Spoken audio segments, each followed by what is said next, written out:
You are listening to the Willpower Podcast. Welcome to the show. I am Will Holdren, and I talk with some of the most influential CEOs, entrepreneurial leaders, and thought leaders to try and reveal the secrets that has led to their success. I believe that with the right knowledge and mindset, you can do anything you set your mind to. So if you want to learn how to change your life for the better, if you want to learn how millionaires actually became wealthy, or if you want to develop and start your own business from the ground up with the right knowledge to help you, then you are in the right place because this is the Willpower Podcast. Nowhere that we go is a one-way street. Nothing that we love is a one-day key. And if we gon' do it, we gon' do this now. And if we say we gon' hold this down. How's it going, everyone? My name is Will Holdren. I am the host of the Willpower Podcast. Today we have two amazing entrepreneurs that are actually based out of the Atlanta, Georgia area. The first guy, his name is actually Chris Hudson, and Chris actually has over 15 years of experience in the HVAC industry, and he started his HVAC company back in 2018, which is called AirTouch. And when he started it back in 2018, he had his partner, who's also on the Zoom here with us, and his name is Chavez. And like I mentioned, he also joined the company back in 2018, and they've just been crushing the industry ever since then and just been growing a really thriving business from that point on. So it's an honor to have both you guys on here. So first and foremost, thank you for being here. All right. Thanks for having us. Thank you for having us. Of course. And so starting out, I would like to ask my guests the same question. So first and foremost, what makes you guys want to take time out of your busy day to hop on podcasts like this to kind of share your story and kind of share what you guys are doing out in the community? Okay. Well, when we met, you had a good energy and everything. I kind of see the vision and just had a good connection. So I kind of see where you're going, and I definitely want to be able to. And then you told me about your podcast and saw about it, and I appreciated the welcome, the warm welcome, and also just having a safe space, a comfortable space where we can express and just show what we know in our field, anything that can go out to entrepreneurs. So just wanted to be able to help anyone, answer any questions if we can, and just be a resourceful, have a resourceful time.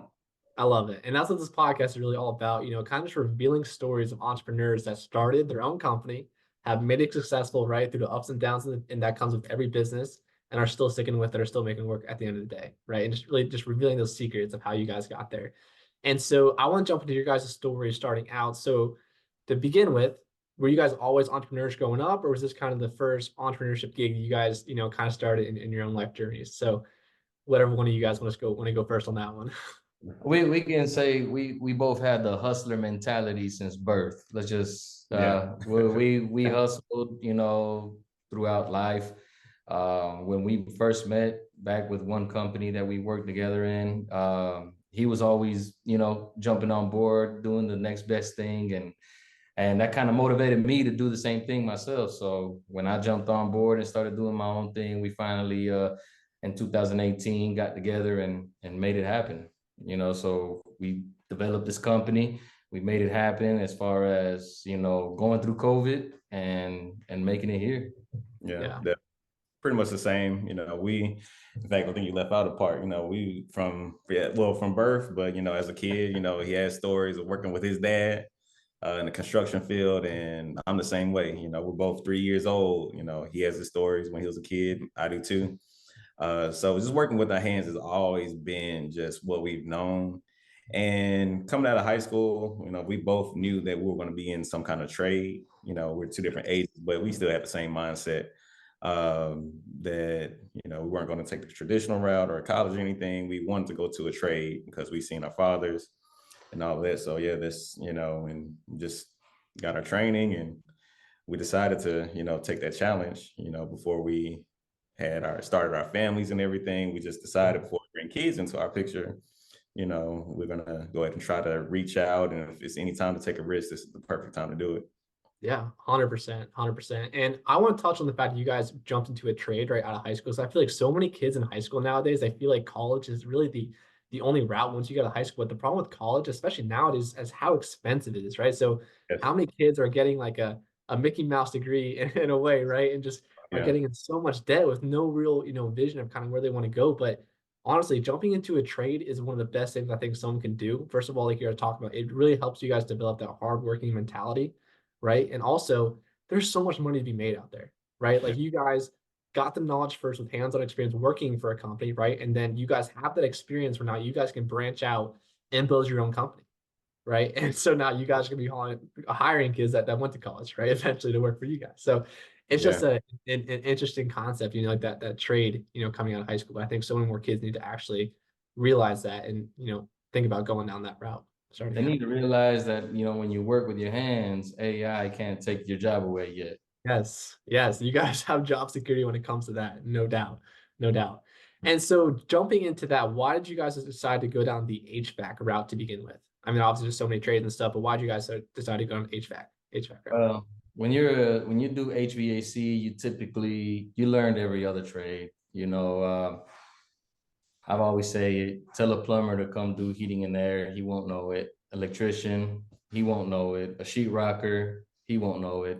You tell an HVAC tech, go do an electrical job, he'll do it. Do a plumbing job, he'll do it.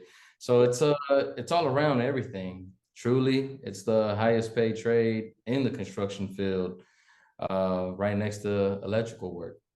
Yeah. No, I believe that. So it's all around, right? You guys get all the skill sets basically all in one, which is super helpful. Yeah. So going forward with that, obviously you guys started your own company and you guys merged together back in 2018. And I feel like that's gonna be a huge, scary jump, right? Leaving the security of a safe job, starting your own company, officially going on your own, getting your own customers. So talk me through like what that transition was when you guys first merged back in 2018, and kind of how was it scary like during that transition time, or what was your guys' thought process going through that moment? Okay, well, It's down the rabbit hole. well, yeah, you always have to have a successful plan. If you don't have a plan, of course you're planning to fail. And it's not just to say that everything is gonna go spot on. As long as you fail forward, you're learning and you can gain knowledge and not make the same mistakes. Yeah. So honestly, I don't remember fear being one of the aspects. We had safety nets, of course. We had other contractors to work with, so we were still independent contractors.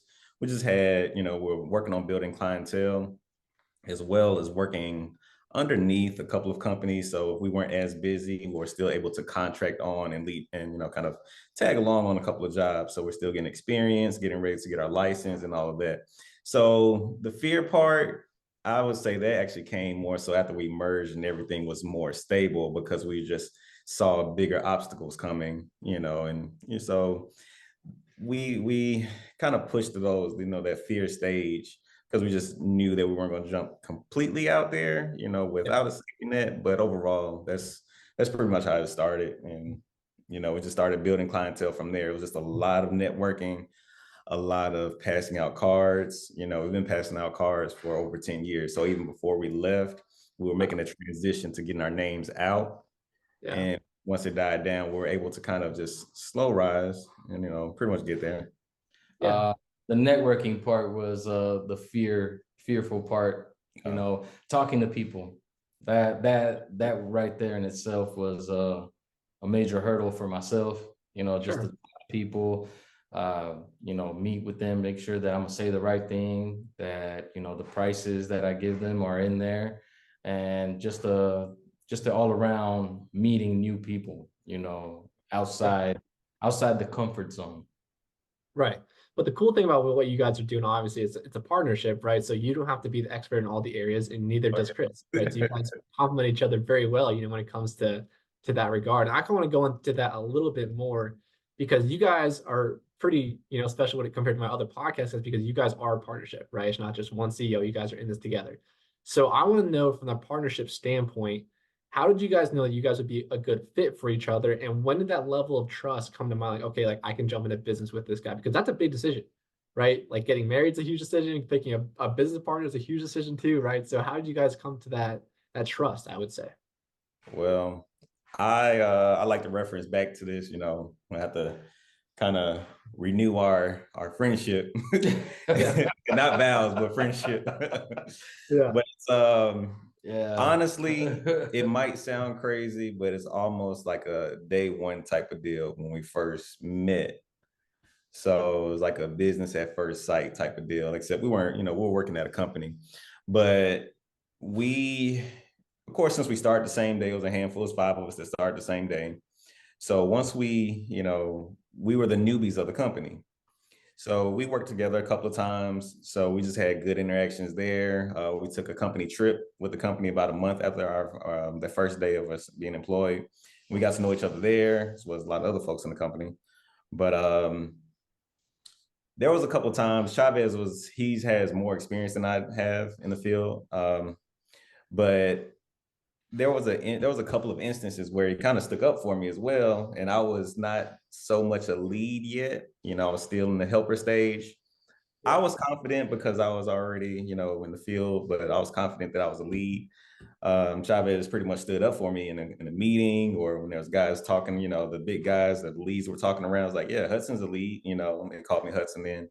So for me, it was like, man, this guy he really believes in me, so for that, he would always help me on any other project that I had outside of work. And we just had a good friendship. Our families know each other and all of that. So it just became a good friendship before we even ventured off into our own businesses. And that way, after that, we were still able to work side by side. So he had his own business. I had my own business. If he needed my guys or my accounts or anything, he'd use my guys. If I needed him and his guys, just like that, or I would work with them. So we were still working. It was like we had a time period to where like we had a practice or trial run almost, because it was about 2 years where we were working side by side anyway.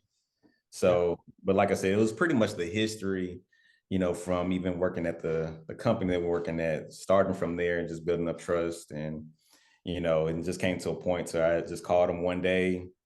I said, hey, look, man, we keep on making money, we keep growing, and I think we'll be better off if we just go ahead and, come together. So, we thought about it, about a week goes by. I brought it up again, another week goes by, and said, okay, man, look, we said it a couple of times, let's have a meeting and see what this really looks like. So, the trust has always been there, and, so it just kind of made it easy. Yeah, that's cool. And how long have you guys known each other? 13 years. Yeah. Yes, like you said, so that's a good way to obviously develop trust and obviously offend them. So it's not something you just meet like a month ago and then you decide to partner up with them like a month later, right? So it's obviously a much bigger decision than that. So for all the younger people, I would say that are kind of listening to this podcast and maybe do want to start a partnership or, eventually down the road want to start a partnership, what would you guys advise them to be doing, especially just to be looking for in a potential partner eventually down the road? Do you have any tips for that? Well, I'll say know the partner, know how hard they work, if they work as hard as you, and just be willing to put in really what 50-50 is. When one person can't make it, know you got to pick up the slack. And when you can't make it, just know that somebody's going to be there to pick up your slack.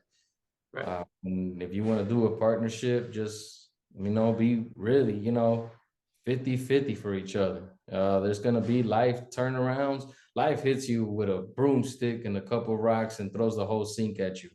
So just be ready for that. Just be ready. There's going to be times, there's going to be ups, there's going to be downs. Just know you got to be as happy when there's downs as you are in the ups. Yeah. Right.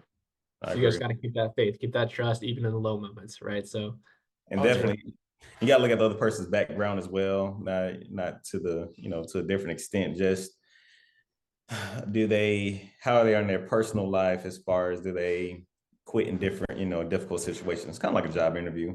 What do you do in difficult situations? Because like Chavez said, life is going to happen, but are you going to bring those issues to work or the business? And then if so, how, so you don't want to get too caught up in too much stuff that's going to affect the business, So just making sure you do your homework on it, No. Make sure all the skill sets are met between the two. Me and Chavez is like almost a yin and a yang. Is like, what I lack, he has, and versa. Good cop, bad cop. Yeah, it's meant to be. It's meant to be. It's a great partnership, right? Exactly. So I'll kind of fast forward again, go back into your guys' journey. So once you guys first merged, right, back in 2018, tell me what was the hardest part of that learning curve of just understanding like the business basics, right? Like financials, running, how to do your own taxes, like stuff like that. Like, what was the hardest part of that learning curve? Because obviously you guys don't have that business background, right? So how did you guys, learn that part of the business? All of that, Yeah, all of that was both the of those. hardest. Yeah. You know me, because when our background was work, all right, we thought, we get the work, throw the price, do the job. And when it came down to marketing, financing, taxes, and paperwork and strategizing, that right there, we just basically had to learn as we did it and as we came along. We did have some mentors, and we had some people to guide us in that. We have an office worker, her name is Nikki. She has a master's degree in business management and marketing, and that she was a big hand on that. She actually helped us out with our taxes. She had people in those places that can help us in that form. So when it came down to learning how to basically handle the office, she had an insight on it. Now, granted, we had to learn it, and that was an obstacle in itself. Back to the comfort zone, we had to learn how to sit down. We had to learn to sit down because we were too busy of wanting to just get up and move, get up and go, and we had to learn to sit down and read some emails, respond to emails, do podcasts, Right. and everything that we're doing now. Now that we're in this position, read blueprints and handle when it comes down to meetings, networking meetings, and just really get out of the field and put people in the shoes we were in. Right. So learn that was, that was a big obstacle. Yeah. And that's so cool hearing that from you, especially Chavez, because I know you just mentioned you're more of an introvert, right? You're not great at like going out and networking people, but still you push yourself to be uncomfortable, right? So you guys can get your business further ahead and then learn the things you guys need to learn. And I think that is such a key principle, right? Because success, right, and growth, it's all comes from being uncomfortable, right? When you guys are comfortable, nothing new ever happens. You're not gonna push yourself to be better. It just doesn't work that way. So you got to constantly have yourself being in that uncomfortable zone, and that's where you learn. That's where you grow, and that's where you're gonna see success at the end of the day. So that's a very important lesson, So so let me ask you this. So I want to get kind of more into nitty-gritty details. So you guys came together obviously in 2018. You guys have been doing it ever since. And we all know businesses have so many ups and downs, right? It's never a straight upline road where everything just looks bright, sunshine, right? Everything's going to go well. So I want to ask you guys about the down moments, right? Talk to me about what was the one moment or a couple moments you guys can just, recognize, remember where you guys are like, man, I don't know if I can do this. I don't know if this business is going to live through this, right? So you have any times like that you guys remember in your business? When COVID hit, before COVID, we had an office. We had a whole area where we had a couple guys working for us. We had 3 vans on the road, and COVID hit, and just a matter of time, we one thing after another started falling apart. People didn't want us in their homes. Businesses started shutting down, and it got to the point where we were so behind. I would just say we were so in debt that Chris and I it took him and I to do it from ground zero again. We lost all our guys.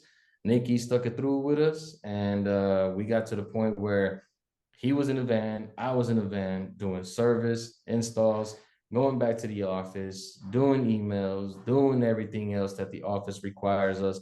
At the same time, learning. Nikki had us on a little learning program with learning how to, manage a business and what it takes to run a business, and learning how to do it. So we thought we were here, and COVID brought us back down to here, and we had to start from zero to do it all over again. And somehow, some way, we came out of debt. We got out of debt. We paid all our debts off. We paid all our taxes. Oh man, taxes. And we made it to to here, to the point where now we have a bigger warehouse now. We have 2 new techs. We're about to get them on some classes for ongoing education. We have a whole future ahead of us. We're doing major contracts now, Yeah. And but COVID, you know, when he said earlier, he was like, "Hey, we need to be friends again." We had to recap that because of the stress. The stress was hard. Stress Yeah. was hard. That so you're asking some hard questions, man. Yeah.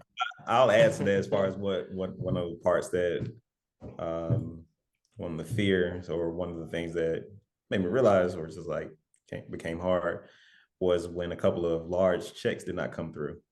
So we've had we never had an issue with customers paying, and there was one customer that actually did not pay.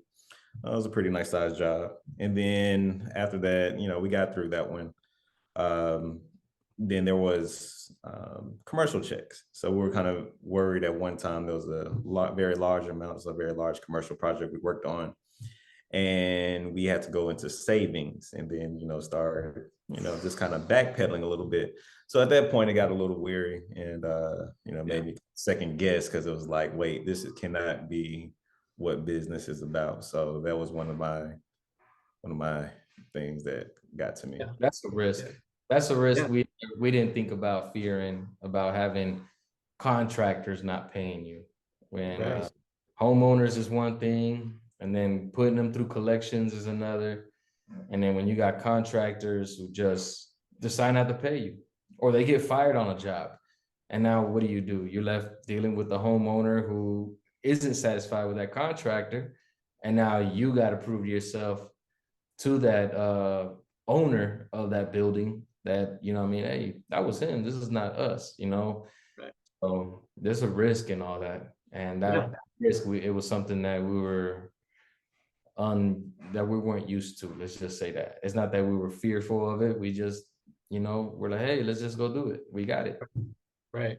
No, I can only imagine what that situation would be like, because obviously you guys have expenses going out when you're getting materials and stuff for projects, and then when that check doesn't come back in, like it's like now you're in the hole that much money, right? And now you guys got to find a way to cover that. But that's Makes business, right? Like that happens. You got to factor that into like the business plan, right? So I want to tap into the minds a little bit. So talk to me during that time, during COVID, you guys are working on advance, right? You got people canceling your checks.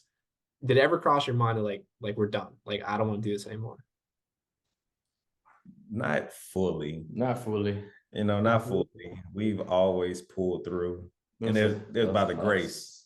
A smidge of hope. Yeah, it's like that, and it's funny how it happens because it's almost every time too. So we never fall straight on our backs. It might be a big stumble, or might look like we're gonna fall, but last minute, things just pull through. So something always happens. Yeah, something always happens, man. So like in a good sense, right when you're at the thin line, then all of a sudden you make it to the other side. You know what I mean? So as long as you hang in there, the other side, the grass is greener. Right.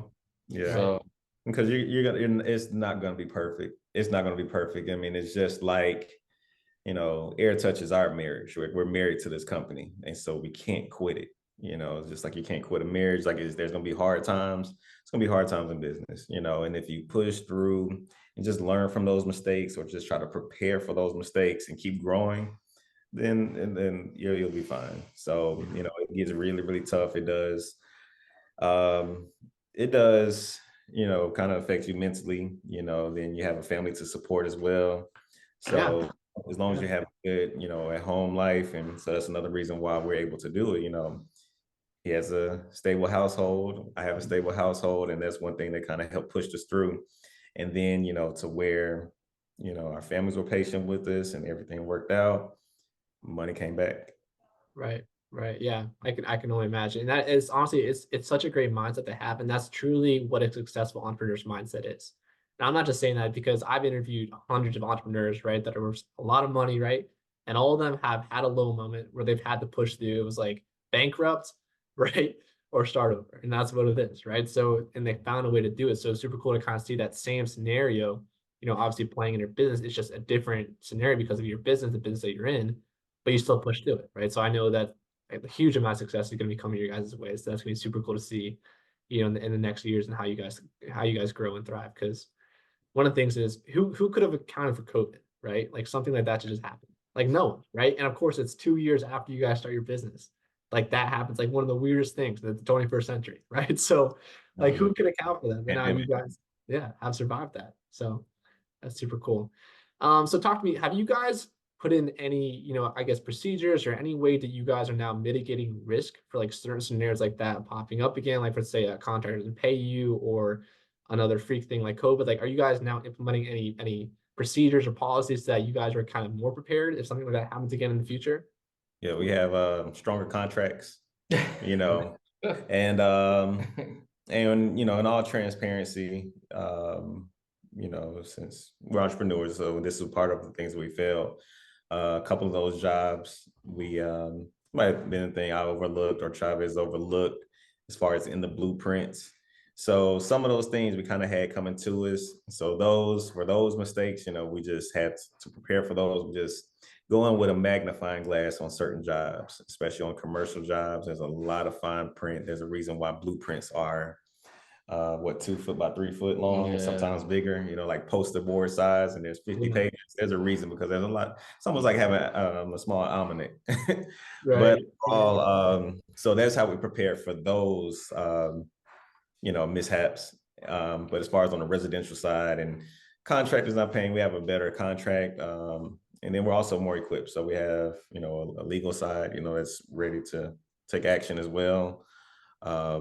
Also, a collection agency, just in case if we have to, put if it comes down to that. So fortunately, we won't have to do it twice. But other than that, that's how we prepare for those particular instances. Better CPAs, tax people. We got future plans for having the money roll in, stronger preventative maintenance agreements. Also working with our banks with having a money marketing account, having a stronger savings account. All that comes into play. When it comes down to having money make itself, and that right there is stuff in play that's actually we learned from, and that was stuff we didn't know in the beginning. Right. And that to me is the key, where you guys are able to learn from these events. And, to me, like hearing this for the first time, like some of these things were kind of a blessing in disguise, right? Because the way these things happened to begin with, they didn't put you out, they didn't put you under, you guys survived them, right? And now you guys have learned from those mistakes. Now you have better policies and procedures in place where it's really not going to happen again. Where in reality, it could have been a much bigger check that didn't come in, and then you guys would have been under, So it's all about what you make of the situation. Obviously, you guys have learned from it, right, and are going in a positive direction for it. So that's really cool to see. So talk to me. So going forward, how do you guys go out there and acquire customers actually? So are you guys just handing out business cards right now, or do you just go out networking or advertising, or kind of what's your guys' route for getting customers in your business? Almost anything you can think of. We're online. Everything, man. Because you have to be, and there's not a place where you can kind of just, not do as much in the other. The easiest way to do it is just kind of scale it down to where you're not so worried about your online presence, and then you forget about your face-to-face, or where you're worried about lead generation companies, because a lot of those sound good, especially when you first get into business. And this goes out to all the entrepreneurs as well. As soon as your name is on Google, you're going to get 3 to 5, maybe more phone calls almost every day. I see your name on Google. You need more reviews. I can do your web pages. Just a lot of commercial companies out there. So they're either doing that or trying to sell you leads, or at least in the trade industry, sell you leads or have you more known on Google, and just as far as just having your SEO, just having that flourish. So I wouldn't recommend those. I would say it's better just to do the leg work as well.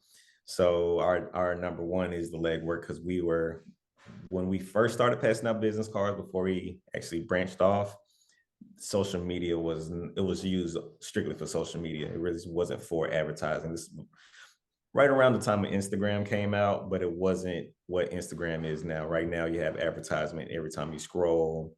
go past Yeah. stores. Same thing on Facebook. So this is right when there were sites strictly for trades like Angie's List, Thumbtack, and all of that. And now a lot of that is just integrated into social media because, you know, if you say a certain thing, your phone is going to pick it up and it's going to have an advertisement for that on any social media that you go to. So I would say that just make sure it's balanced, but we do have, you know, good online presence. We do a little bit of advertising on Facebook, Instagram, you know, we continuously post videos, pictures, but nothing beats legwork and word of mouth though. Yeah. So we do that just as much. So it's almost even across the board. I would even almost say that we do the legwork and word of mouth. That's our number one, because I mean, it's easier to build relationships that you way. build relationships and it's also free, you Yeah. know, and it's, you know, a course that I took for marketing, you know, the guy said, you're crazy if you're going out paying for leads. Make the connection. It's free. You're making the connection. You're building a relationship. And my motto, or what I always stood by as I branched out, I treated every customer correctly, of course, but in my mind, it was more than just a customer. This is going to be someone that's going to help my future, because one person equals four to me. Because they're going to, you know, they're going to refer me to one, if not close to four people, and you know, it just grows on from there. So just doing the legwork is more, you know, you get a better retention rate as well from from your folks.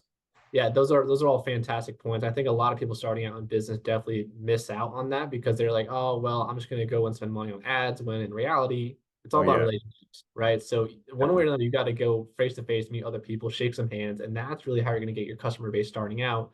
And then maybe once you're bigger, obviously you have, you know, some budget you can kind of put towards some ads, then you can go ahead and do that. But starting out, like just so you're talking about, it's all about meeting people face to face and creating those relationships to start out, you know, the company. And that's where referrals come to, right? So having good relationships and treating your customers the right way, you know, so super important. Before we run out of time here, I just have a couple more questions for you guys. So one, you guys have already accomplished so much. You guys have been through so much and you guys are still going so strong right now, which is awesome. But looking forward, like the next couple of years or even next decade, I mean, what are your guys' main goals that you have for your business going forward?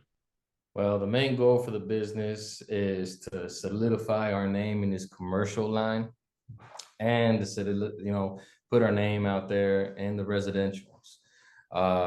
We want to hire some more people, educated people, and if we can, expand the business in all fields of heating and air. You know, there's a lot in heating and air. It's not just service and maintenance. You know, there's also duct cleanings. There's indoor air quality, specializing in indoor air quality. There's a lot more to it than you think. And same thing with commercial work. You know, you just don't do retrofit installations. You know, there's a lot involved. So really want to have my guys educated, want to expand our knowledge as far as the business line goes, have some marketing billboards if possible, you know. But just all around a successful business, you know, growing the business. So we're also looking at acquiring or adding plumbing and electric to the company as well. So within the next 10 years, you know, it's pretty much going to be there. You know, we're pretty much on track to acquiring those. And, you know, if you pay attention to any of the trades, heating and air companies are at the top. Like you said, it's the highest paid, you know, next to the electricians. But overall, it's the heating and air companies that are adding plumbing and electrical services to their business. Electrical companies are not adding heating and air. Plumbing and business are not adding heating and air. The heating and air businesses are buying those out. And if anything, you have plumbing and electrical that come up under that umbrella. So that's pretty much what we're on track to do. So it sounds like you guys are in a perfect position for a market takeover here in the next couple of years, right? So definitely. Yes, absolutely. And what part of Atlanta do you guys cover? Are you guys all over Georgia or Atlanta, or kind of what areas you guys cover? So our residential side, we're strong on the west side of Atlanta, Metro Atlanta. So Douglasville, Paulding, Cobb, but we also do Fulton, and pretty much around the perimeter of Fulton as well. So a little bit of Roswell, Sandy Springs, Alpharetta, a little bit of Decatur, and all the way to Atlanta. So any side, you know, west of that is pretty much what we cover. And probably even Woodstock as well. anything outside of that just gets a little bit out of our range. If we can't get to our customers, within a certain amount of time or a certain amount of miles, then, we don't. Our commercial side is basically the state of Georgia. We've done jobs in Savannah, done jobs, outside, what is that? Warner Robins. So when it comes down to commercial, we're just all around the state of Georgia. Awesome. Well, you guys are absolutely crushing it. I'm excited to see what's going to go on with your business in the next couple of years and even decades. See where it goes to. But before we hop off, I mean, is there anything else that you guys would like to say? And if people want to reach out to you or find you guys, how can they go about doing that? Okay. Yeah. We have a website. It's www.airtouchhvac.com. Same name for the Facebook. If you look it up on Facebook through the search bar. Instagram is AirTouch_HVAC. So that's how we can be reached. Our phone number is 678-401-6821. You can actually text that line as well. That goes directly to our admin. So any time of the day or night, if you just want to contact or send a message through, we'll definitely be in contact. And if you want success, pray to God, put him in first and he got you. Right. That's so important. All right, guys, there you have it. Chavez and Chris, thank you guys so much for joining me today. Okay. Thanks for having us. Thanks for having us, man. Good meeting you. Nowhere that we go is a one-way street. Nothing that we